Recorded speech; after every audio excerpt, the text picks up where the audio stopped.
E aí, Valéria, tudo bem? Abre seu microfone.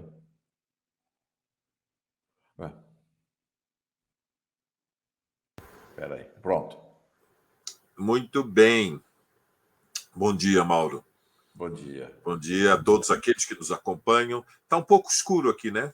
Ou é a minha impressão? Tá um pouquinho. Deixa eu abrir aqui a janela. Abre. Enquanto isso, o Manuel aqui diz, Manuel Messias, ator maravilhoso, vítima do lastimável tabaco. Eu não sabia a que se devia esse Agora abriu enfisema, demais. mas tem todo jeito, né? Enfisema em geral, cigarro, eu que fui fumante, né? Só fumante, né? Quem é viciado, quem teve o vício, mantém-se, eu não posso chegar perto de cigarro, senão eu volto. Mas é isso aí, faz muito mal mesmo. Fala, homem, conta! Tudo bem? Agora sim está um pouco melhor, né? A imagem. Tá. Beleza. O que foi essa reunião do PSOL? O que foi essa decisão? E aí depois a gente fala mais sobre a conjuntura. Queria explorar um pouco essa questão do partido. Foi na semana passada mesmo, a reunião Foi nacional. semana passada, né? Foi sábado, né? Na véspera Foi da sábado final, agora. Né? Sim, dia 17. É verdade, é verdade. Bom, foi uma reunião da direção nacional do PSOL aqui em São Paulo, presencial, o que é uma mudança, digamos, pensando como é que nós funcionamos nos últimos...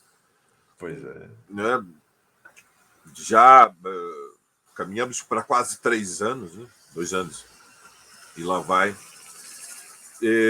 Bom, fundamentalmente, eu creio que nós podemos dizer que a resolução foi a construção de um grande acordo. Ela foi votada por 53 dos 61 que podiam votar. E, portanto, nós estamos falando de uma amplíssima maioria. Então, isso tem uma certa importância. Há diferentes visões do PSOL. O PSOL não é um partido monolítico.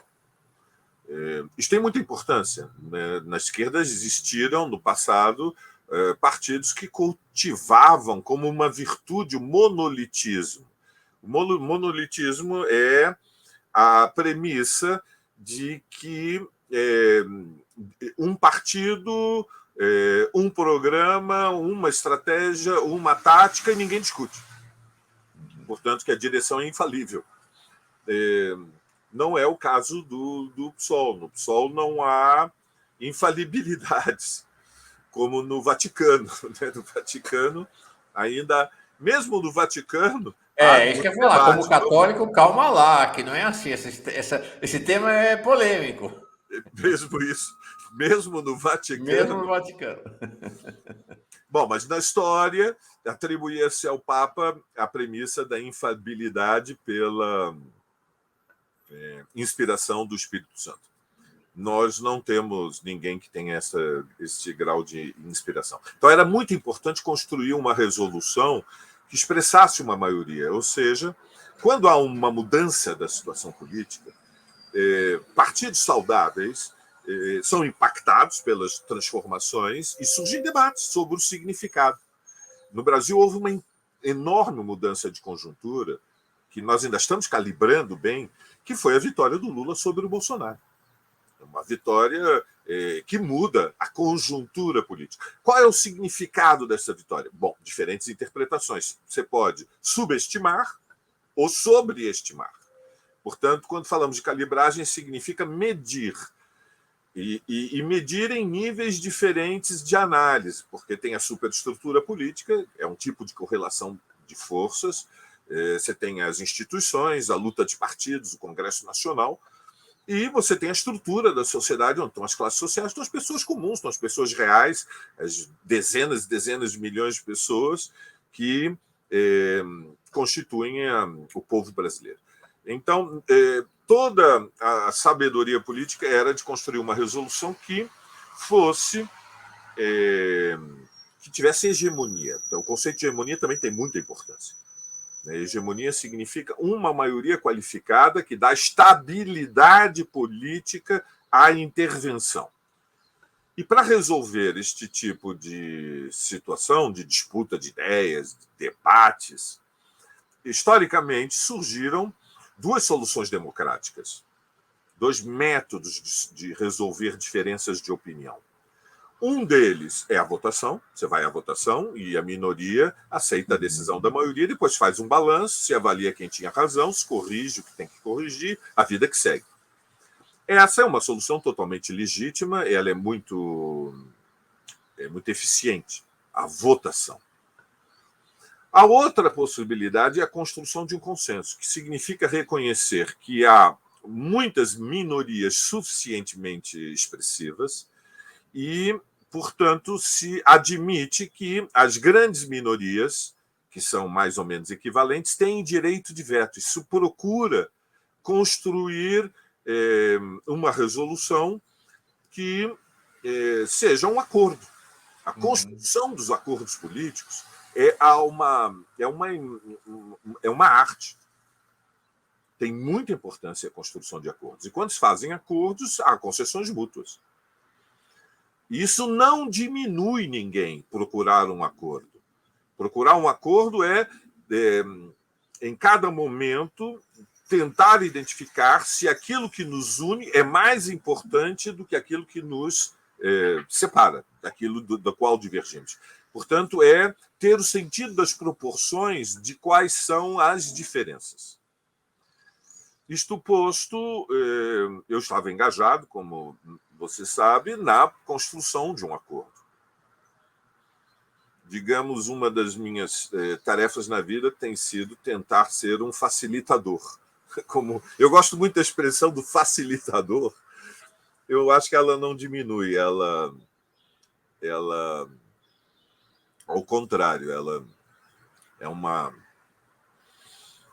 é necessária, né? Nós precisamos de facilitadores. E creio que construímos uma resolução que, com esta votação de 53 sobre 61, identificou que há uma parcela da direção nacional do PSOL que tem um posicionamento mais radical, se quisermos, mais à esquerda, mas construiu um campo muito majoritário. E é uma resolução, como você diz, que eu creio que é bastante lúcida. Ela estabelece, primeiro, que o PSOL, enquanto partido, não fará parte da coligação do governo Lula, ou seja, o PSOL não pede, não aceita ministérios. Isso parte de uma apreciação da conjuntura brasileira e do qual deve ser o lugar do PSOL. O PSOL é um partido amplo, de esquerda socialista, com impulso anticapitalista. O governo Lula é um governo de frente ampla. Já era essa sinalização com a escolha do Alckmin como candidato a vice, que não teve o apoio do PSOL. O PSOL não era a favor que o Alckmin ocupasse a posição, embora o PSOL era a favor da unidade na ação da construção do que foram as alianças do segundo turno para vencer Bolsonaro. Mas o primeiro elemento, então, é que o PSOL não entrega o ministério, o PSOL estará alinhado incondicionalmente com a defesa do governo Lula contra o bolsonarismo. Nós compreendemos que o Brasil está dividido, haverá o governo Lula, o governo de frente ampla, com representação de lideranças da classe dominante, e haverá uma oposição, que é uma oposição de extrema-direita, é o bolsonarismo, liderada por uma corrente neofascista, e o PSOL estará alinhado na defesa do governo Lula contra a extrema-direita. Isso significa que no Parlamento, no Congresso Nacional, na Câmara dos Deputados, mas nos movimentos sociais, nas ruas, portanto, falamos do movimento sindical, movimento de mulheres, do movimento negro, do movimento estudantil, que é onde o PSOL tem raízes, cumpre um papel. O PSOL estará na defesa da governabilidade do Lula. E disto decorre, digamos, alinhamento da defesa do governo Lula sem participação no Ministério, decorrem as outras resoluções, que são, fundamentalmente,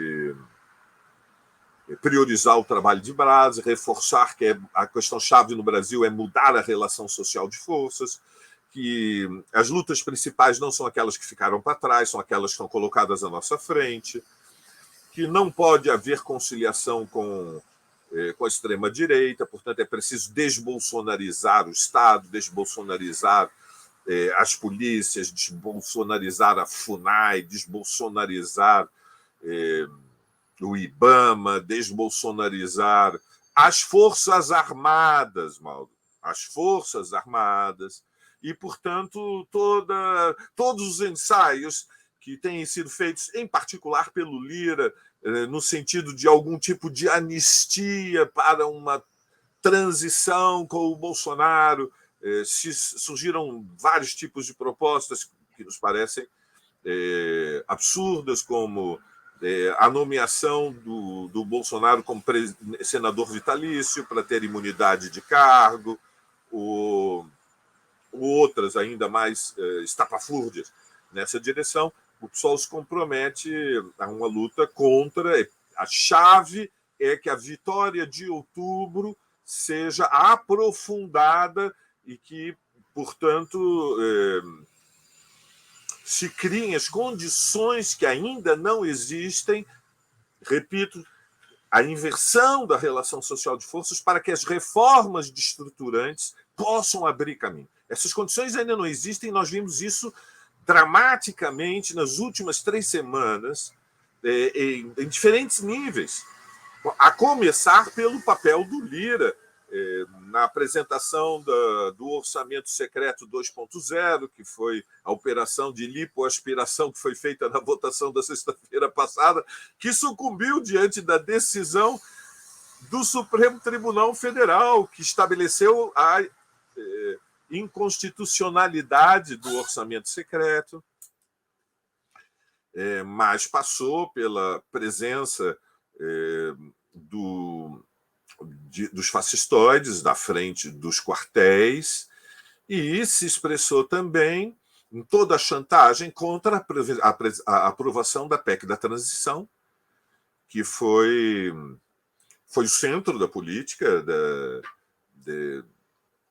da ala da extrema do centrão e da ala da extrema direita para forçar a preservação do controle da parcela do orçamento, né, dos 19,4 mil milhões de reais, que é, digamos, decisiva para eles preservarem o controle desta parcela do orçamento do Estado.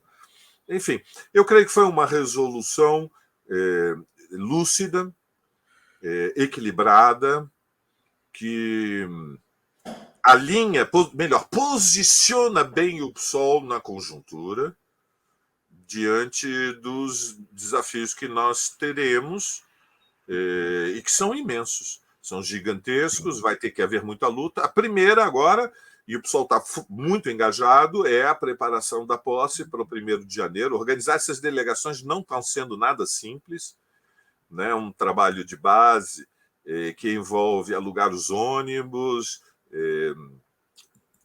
planejar toda a viagem. Bom, e engajados neste esforço de militância onde o PSOL é mais útil para todos nós. Mauro. Legal. Pergunta. Porque esse processo, do ponto de vista público, ele explodiu quando a Sâmia Bonfim, não é a Sâmia Bonfim, né? Ela tem um grupo dentro do PSOL, né, que ela integra, né, uma tendência, para usar uma linguagem petista, veio à tona com uma posição distinta, dizendo, não tem que participar do governo Lula, tem que ter independência, tem que ter autonomia para fazer oposição. Isso deu uma chocada. Aí o Boulos veio, respondeu e tal. Este grupo, então, esta posição que a Sâmia trouxe, não se sagrou vitoriosa, foi derrotada. No ambiente de um partido que não se rege por estas normas, né?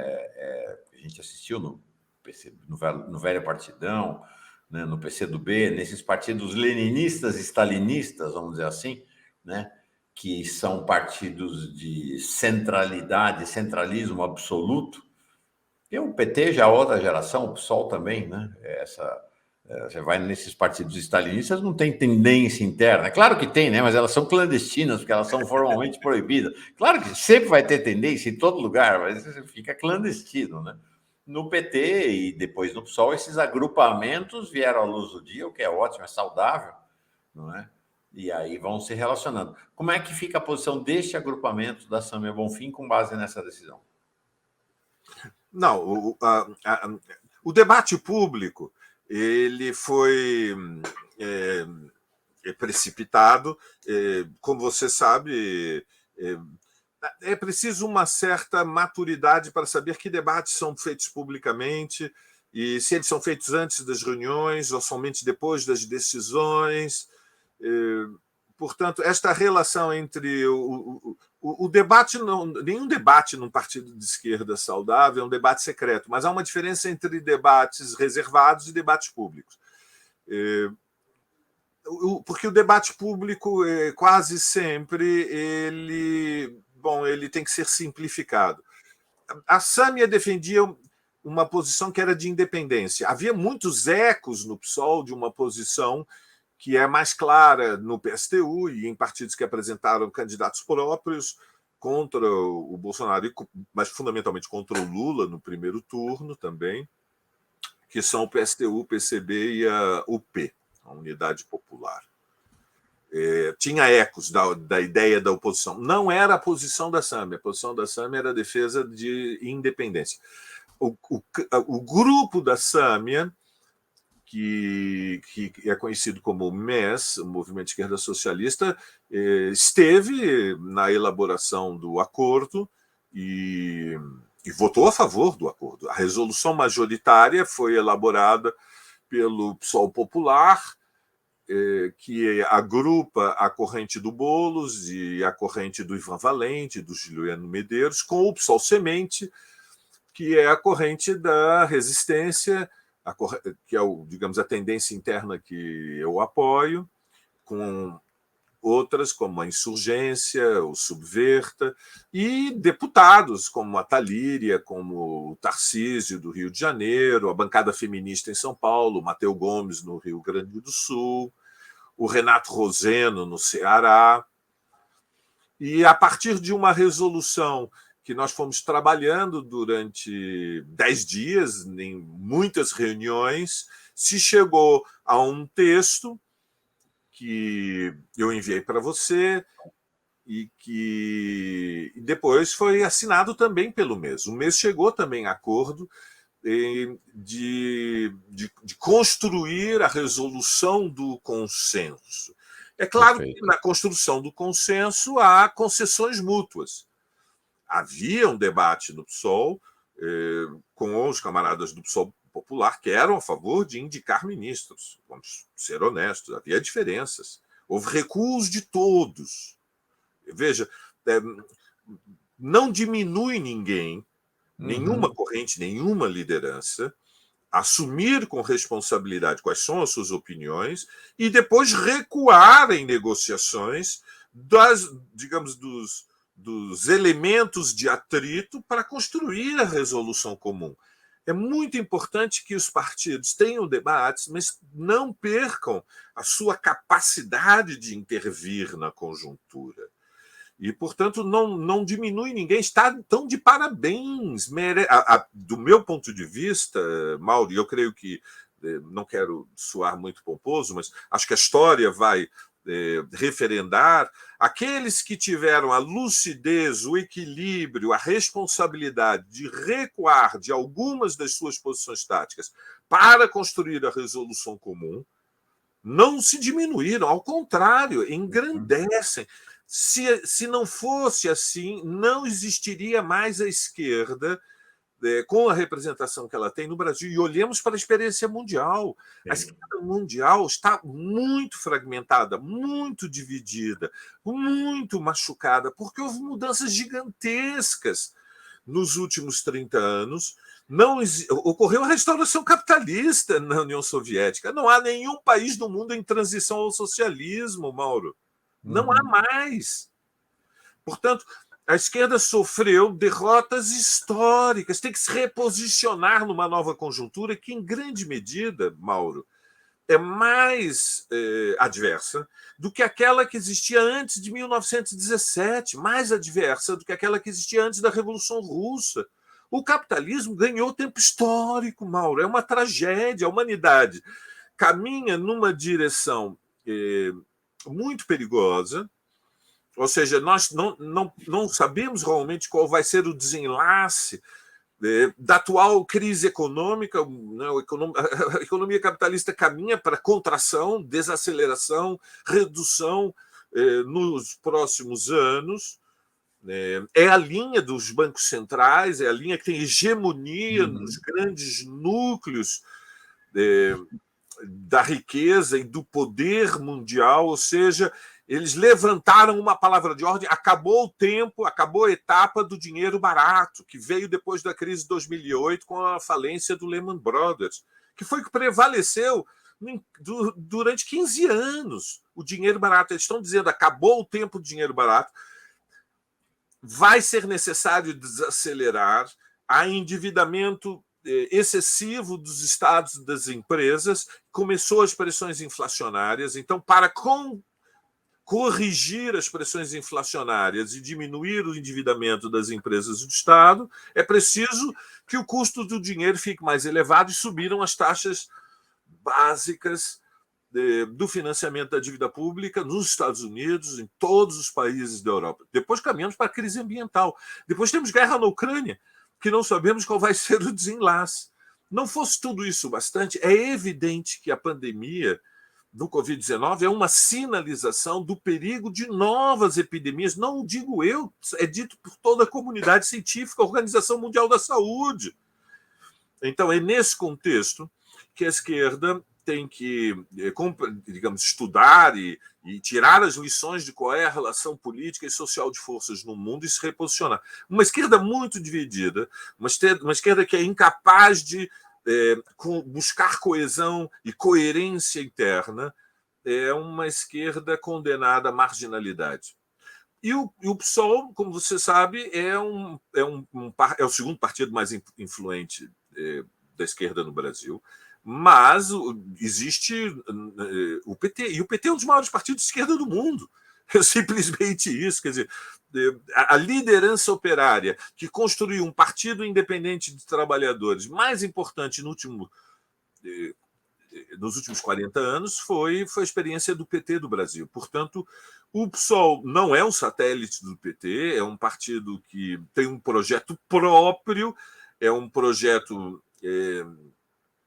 que está engajado com uma perspectiva estratégica, que é a ideia de que o Brasil precisa de uma revolução. O projeto PSOL é a Revolução Brasileira, é uma revolução democrática, porque é uma revolução para estender direitos a toda a sociedade, é uma revolução agrária, porque o Brasil precisa de uma reforma agrária, é uma revolução ambiental, porque, se depender do capitalismo brasileiro, a fronteira agrícola vai continuar se estendendo pela Amazônia e vamos continuar indefinidamente com as queimadas, porque aí há uma possibilidade de acumulação de capital. Quer dizer, aí o movimento de rotação do capital é muito mais acelerado. Estão acumulando muita riqueza muito rapidamente, com madeireiros, mineração, soja, gado. É preciso... Quer dizer, Valério, resumo, a gente chega no final de 2023 com um mundo em risco real como nunca antes, e nesse contexto com uma esquerda dividida e na defensiva. Exatamente. Essa é a situação que nós estamos. Diante disso, preservar o PSOL o PSOL é uma pequena joia preciosa nesse processo. Eu ia te falar exatamente disso. Fiquei muito emocionado até com uma foto que mostrei ontem aqui. Eu achei realmente, fiquei, olha, muito tocado com essa foto, que é a foto das bancadas do estadual e federal do PSOL, que foram diplomadas agora, na verdade, da federação, né? PSOL, Rede, em São Paulo. Que coisa bonita essa foto, Valério. Você vê, não quero fazer nenhuma contraposição necessariamente, mas olha a diferença, né? Desta foto, né? Do que tem até agora de ministério do governo Lula para esta foto da bancada do PSOL, né? Os homens brancos extremamente minoritários, né? Fiquei a esperança acendeu de novo ao ver essa foto. Eu fiquei muito emocionado, sabe? Acho que é Não é bonita? É uma pequena bonita, joia né? preciosa, porque ele é a expressão do que há de mais combativo e honesto na esquerda brasileira, com um pé na classe operária, mas no movimento de mulheres, no movimento LGBT, no movimento negro. Aí você está vendo, tem a Érica Hilton, tem a Renata Souza, tem a Ediane, mas tem o Boulos, e tem o Guilherme, tem o Gianazzi, mas tem a bancada feminista agora Tem na a Assembleia Sônia, né? Legislativa de São Paulo, até A Sônia Sônia Guajajara. Guajajara, tem a Sônia. Pois Não, é. não é? Então você está vendo ali, olha, de um lado está a Paula Nunes, do outro lado está a Sônia, do outro lado está o Boulos, do outro lado está a Renata, está a Ediane, está a Erika Rito. É a expressão valiosa, preciosa, porém frágil, delicada, que está em construção. E você sabe como nós somos capazes na esquerda de não conseguir calibrar debates e pela paixão política produzimos espetáculos de canibalismo político público, nos devorando uns aos outros. Então isso não é bom. Eu sou um dos, com toda a modéstia, um dos defensores da construção do acordo, um facilitador para a construção do acordo, porque estou preocupado com que o projeto estratégico do PSOL não seja comprometido pelas tensões que são legítimas. Claro que há tensões.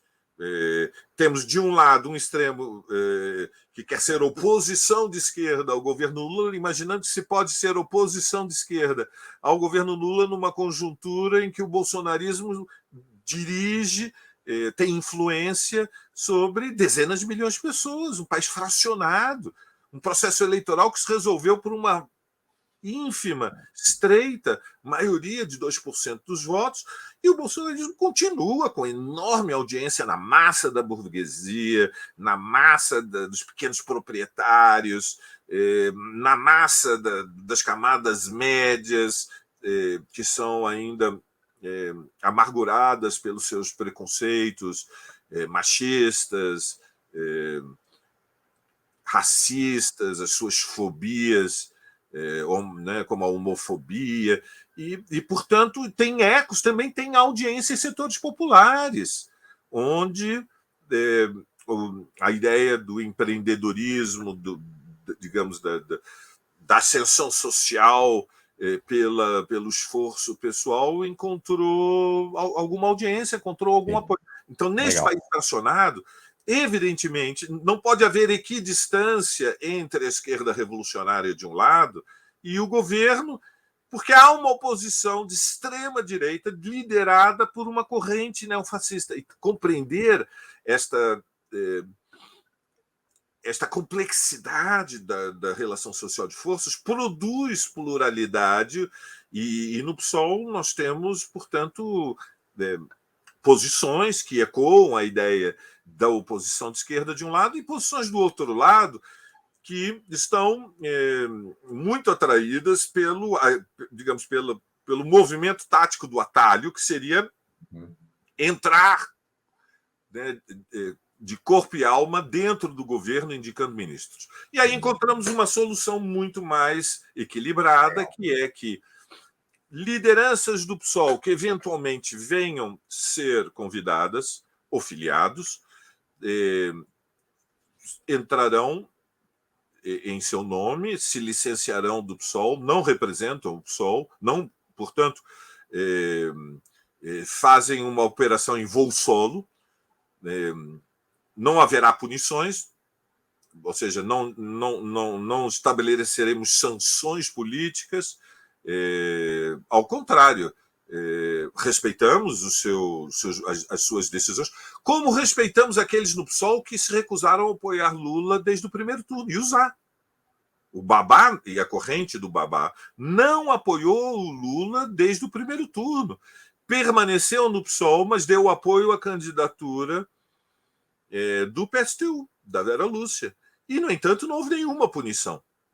E, portanto, o PSOL ele tenta ser este partido que atua na institucionalidade, que faz representação na legalidade das correntes radicais da esquerda brasileira, tem um campo, se constrói um campo que luta pela hegemonia política, mas tem tolerância com todas as suas tendências. E creio que há muita sabedoria em preservar esta unidade. E que isto é útil para a esquerda brasileira. Uma explosão do PSOL não deveria interessar a ninguém na esquerda brasileira. E se equivocam aqueles, tanto do PT como na esquerda mais radical, que acreditam que estas tensões internas no PSOL abriram a temporada de vamos dar uma mordida no PSOL. Né? Chegou a hora de favorecer pequenas rupturas do PSOL. Não, eu creio que faz bem para a esquerda brasileira a existência de um partido como Socialismo e Liberdade, em particular neste momento de transição da situação política, porque o PSOL é aquele partido que, quando começamos a discutir o destino do bolsonarismo, é aquele partido que levanta uma bandeira que é muito simples, mas muito importante. É que no caminho da anistia para o bolsonarismo há um cadáver. É o partido de Marielle Franco. É o partido que vai dizer não pode haver perdão porque há um cadáver. A Marielle Franco. Não pode haver perdão. Eles têm que ser punidos. Não, a mão não pode tremer. Não pode passar pano. A extrema-direita fascista já provou que está disposta a dar tiros e matar.